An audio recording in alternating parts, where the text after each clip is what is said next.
you will start by training once every 4 days on a 4-workout protocol. So, if you start on a Monday, that means you wouldn't train again till Friday. After Friday, you wouldn't train again till Tuesday, then Saturday, and so forth, once every 4 days. And if a scheduling problem arises, so that you can't make it into the gym on day 4, take off 1 more day and train on day 5. Also, once you've been with the program for 3 weeks or so, start inserting an additional rest day or 2, even at random. If you do, you should never hit a sticking point, and here's why. As you grow stronger week to week, as you will with this program, that is, as you lift progressively heavier weights, the stresses on the body grow progressively greater too, until finally, unless you do certain things like add extra rest days, the stresses will reach a critical point, they'll constitute overtraining, and the first symptom will be a slowdown in progress. And if you continue with exactly the same volume and frequency protocol, there will ultimately be a complete cessation of progress.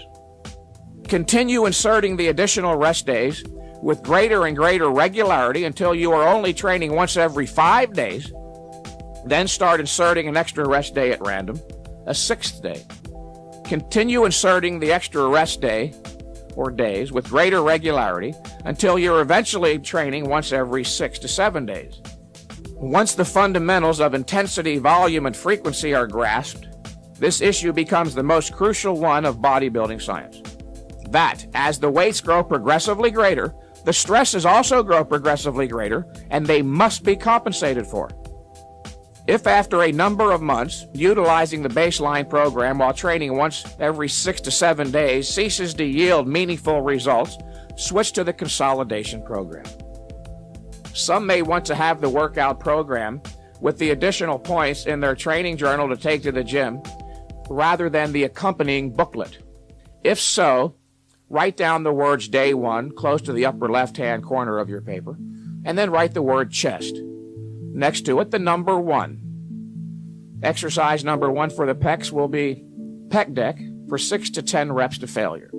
Now from here on, you won't have to write the words to failure, as that is a given, and 6 to 10 reps is merely a suggested guideline. There is nothing magic about the number 10. If you reach 10, but you see you might go to 13 reps to failure, don't stop at 10, go to 13. And at the other end, if you see by rep 3, you won't reach even 6 reps, but only 4 or 5, don't stop and reload. Get 4 or 5, the next time you'll likely get 6 to 10. And if you don't have access to a pec deck, then flat bench dumbbell flies or cable crosses may be substituted. Directly underneath exercise 1, write out the word superset, and directly underneath that, the number 2. Exercise number 2 for the pecs will be the incline press, preferably on a machine such as the Smith, Hammer, Icarian, or Nautilus. If you don't have any machine for the incline press, you may perform either regular free weight barbell incline presses or incline dumbbell presses. Exercise number 2 should be performed for 1 to 3 reps, not 6 to 10, 1 to 3 reps. And make a parenthetic note next to the incline press. Use a fairly close hand grip. Your hand should be slightly closer than shoulder width. What should be wide are not your hands, but your elbows. Flare your elbows way back away from your torso toward your ears, and you'll feel all the stress go into the pecs. Contrary to popular opinion, a wide grip is not the best way to develop pecs. And for beginners, a superset means 2 sets, 1 set of each of 2 different exercises, where the performance of one is followed immediately by the other, as with pec deck supersetted, or followed immediately by incline press. All right, now write down the word back, still under day 1, write down the word back, and then the number 1 itself. Exercise number 1 for the back will be close grip, palms up, pull downs, 6 to 10 repetitions. Close grip, palms up, pull downs. Directly underneath that, write down the number 2, which will be regular style, not stiff-legged, but regular deadlifts. There is no superset here, by the way. There will be no superset unless I specify. And where there is no superset, you may rest as long as necessary, but no longer. Don't overcomplicate this issue. Use your common sense. Let your breathing slow down. And as soon as you feel ready to resume training, do so. Do not allow the workout to degenerate into a race against the clock. And don't malinger either. The regular style deadlift is a very productive exercise. The most productive exercise of all, in fact, because it stimulates so much muscle mass, everything on the backside of the body, from the Achilles tendon to the nape of the neck. However, there is a bit of a risk factor here, not seen with most other exercises, so listen carefully. If you have one available and you are strong enough, use an Olympic bar with a 45-pound plate on each end of the bar, so you don't have to bend over quite so far. Always start with the bar rolled back flush against your shins. Grasp the bar with a slightly wider than shoulder width grip, and use an interlocking hand grip, where one hand is overhand, the other hand is underhand. Squat down in such a fashion that your hips are at least slightly lower than your shoulders. And most important of all, keep your back perfectly flat and your head up. Keep your back perfectly flat and your head up. You might even pick out a point on the wall, that crevice where the wall meets the ceiling, and keep your attention trained on that unwaveringly throughout. Then stand up in a deadlift fashion with considerable rotation around the hips until you're standing perfectly straight, no need to arch backwards. Then put the bar back down, reset, and do another. Perform 5 to 8 reps as close to failure as you're willing to go. If you have problems with your lower back, shrugs may be substituted, and do 6 to 10 reps to failure. That's all on day 1. Just 4 total sets.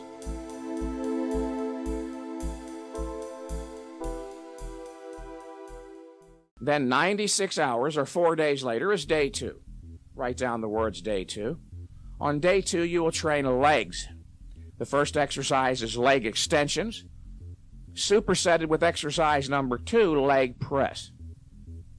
Now, just to the right of the words leg extension and leg press, using a common bracket or a parenthesis, indicate that each is to be performed for 8 to 15 reps. If you don't have a leg press, substitute squats, preferably in a Smith machine. You're not going to be doing leg curls for a while. Just because an exercise is done traditionally for a certain muscle doesn't mean, of course, that you are morally or legally bound to do it all year round. One of the first lessons I learned as a trainer years ago is that the leg biceps and the biceps of the upper arm overtrain extremely easily. Besides, the hamstrings will receive sufficient stimulation for now from the deadlift and the leg press and the squat. I would like to make a very important point here.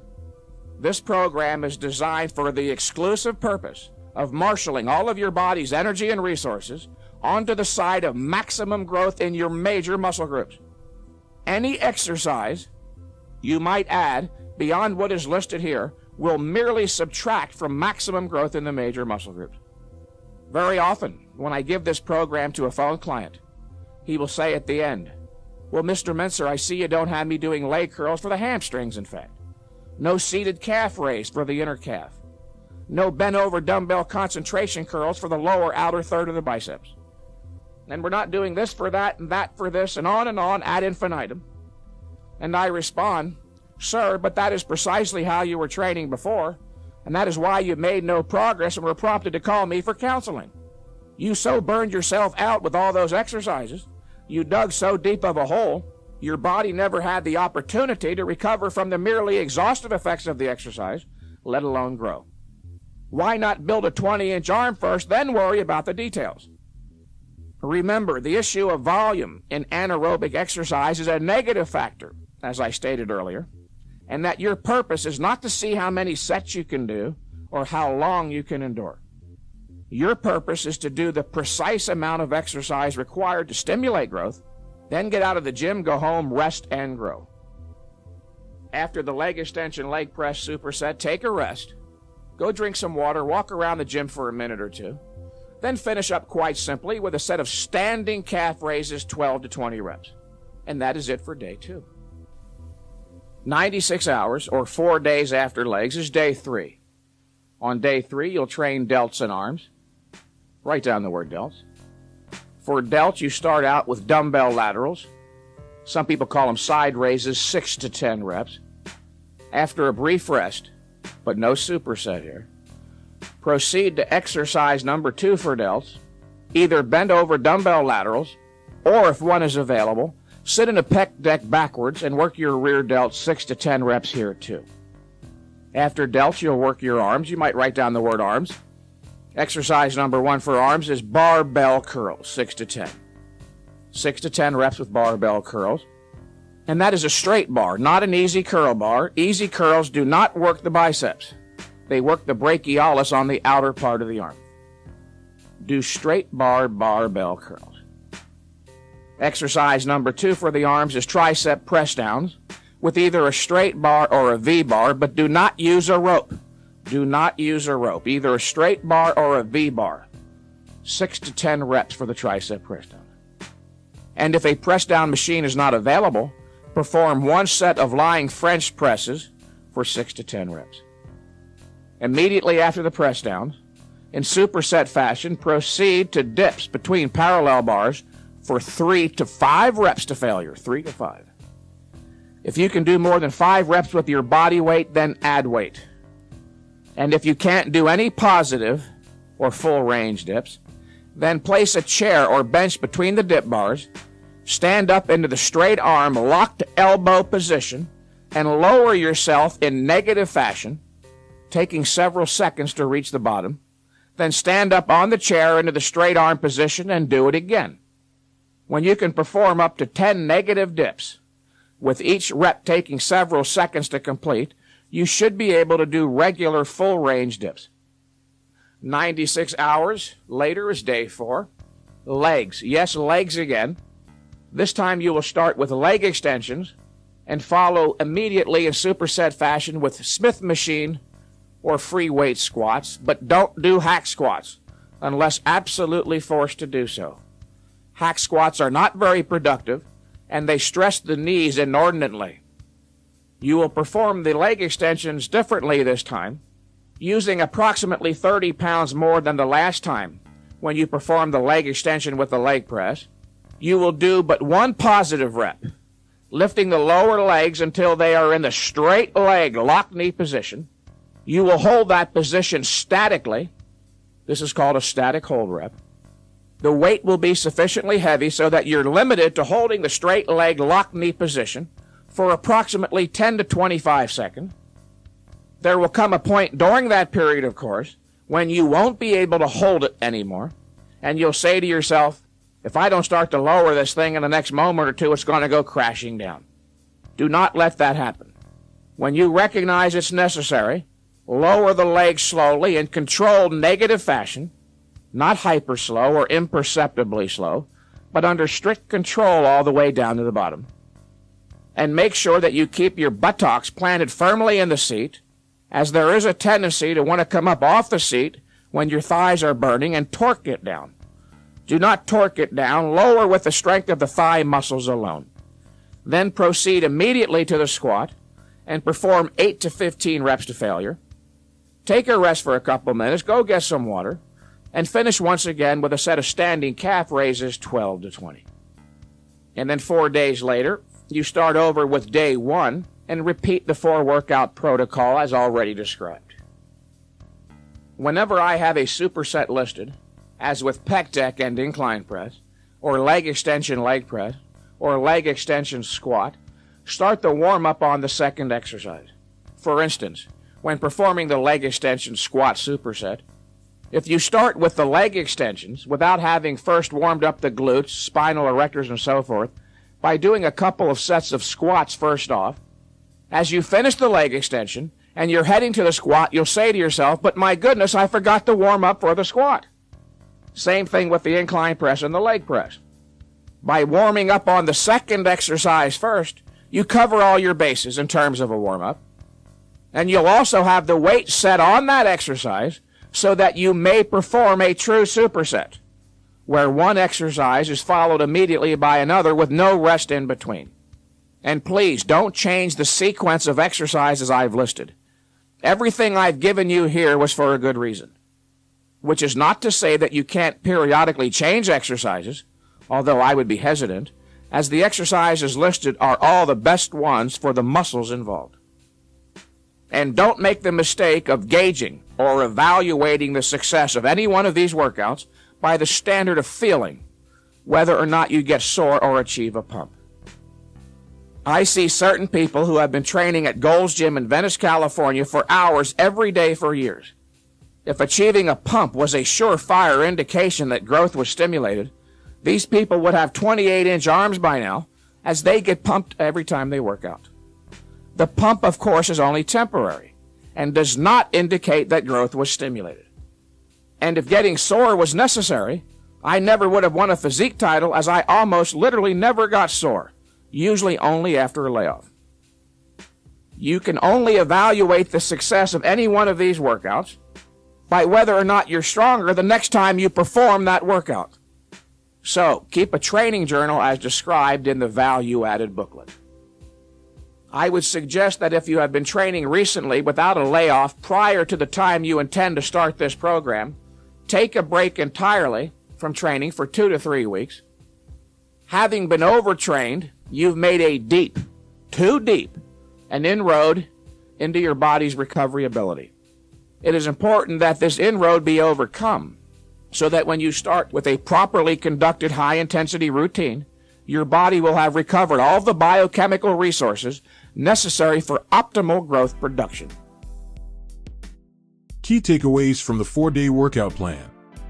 The protocol focuses on specific muscle groups on each day, with day 1 targeting the chest and back, day 2 focusing on legs, day 3 emphasizing delts and arms, and day 4 once again targeting the legs. If you are going to implement Mentzer's training philosophy into your own training routine, make sure to remember these concepts. Intensity. Mentzer believed in training with high intensity to stimulate muscle growth and strength gains. Infrequent training. The 4-day workout protocol encourages longer rest periods between workouts, allowing for better recovery and muscle growth. Specific muscle group emphasis. Each training day in the protocol focuses on specific muscle groups, allowing for targeted training and optimal muscle stimulation. Mike Mentzer's 4-day workout protocol offers a structured approach to training that emphasizes intensity and infrequent workouts. By targeting specific muscle groups on each training day, it aims to optimize muscle stimulation and growth. Thanks for watching. If you enjoyed the video and the information provided, please check out more of my videos and subscribe to my channel. Also check out my online store for heavy-duty and other Mike Mentzer designed t-shirts, hoodies, coffee mugs, and more. The link will be in the description. Train like Mike.